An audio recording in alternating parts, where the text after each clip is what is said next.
pregame.com. Sometimes the pros will bet on a team with a new bowl coach, sometimes against them. RJ Bell here at the pregame.com studios, just off the Vegas Strip. We've got a bowl game. You know something? You won't believe it. It's the Boca Raton Bowl, Memphis at Western Kentucky. Here's my question. I don't see this anywhere in Vegas. What's the over-under for the age of those in attendance watching the game? Over-under 75? Which is about in line of the total, RJ. Who do you like? Actually like Memphis, the underdog here. And the reason being why we like Memphis is the loss of this head coach for Western Kentucky, Jeff Brom.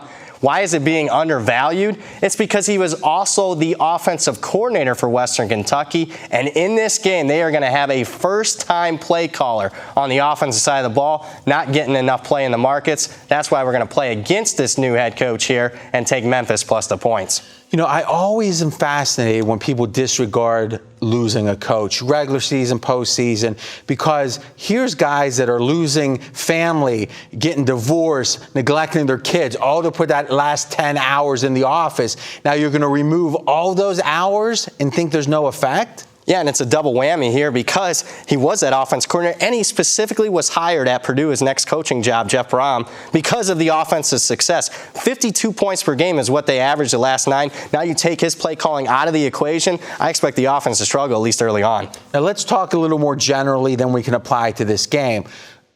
Coaching changes leading up to bowls, they're very different. They're not all created equal. Some can be really positive, some can be really negative. Give us the general guidelines and how you think it applies to this game. Yeah, sometimes it's a positive when you have the interim coach that's auditioning for the job. He wants the full-time gig specifically for next year. He's going to put in a maximum effort, all that he can. And if he's well-liked by the players, they're going to do the same thing because they want him to get the job. On that negative side of things is where I think it also plays in part to this game. You have a coach, Nick Holt, the interim coach here. He openly campaigned for this job, wanted the job, and what Western Kentucky did was hire outside the program. So now you got to question the motivation for Holt here, and you could have a substitute teacher effect because he may not be here next year. Yeah, and remember, these coaches are human beings, and they're not all super rich, especially the assistants. They're going back to those families saying, honey, we're moving again. Where are we moving? I don't know. And when it comes to those last couple hours preparing, are they on the phone looking for another job? Or are they preparing?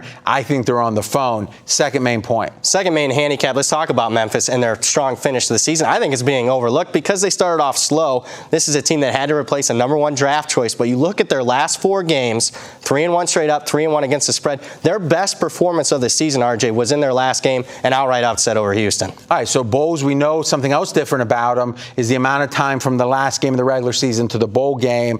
How does that diminish like an upward trend line like you just pointed out? It usually does. I like to play against teams that finished on an upward trend, play on teams that were finished downward because that's what the public's going to play on. In this instance, so let's be clear about that. So what you're saying is they're trending up hypothetically. Everyone's aware of that, but because of the amount of time, it gets diminished and thus it's overvalued. You get value going the other way. Vice versa, it acts as a reset. But in this case, you think actually that upward trend continues. Because Memphis is a young team. They had a first-year coach.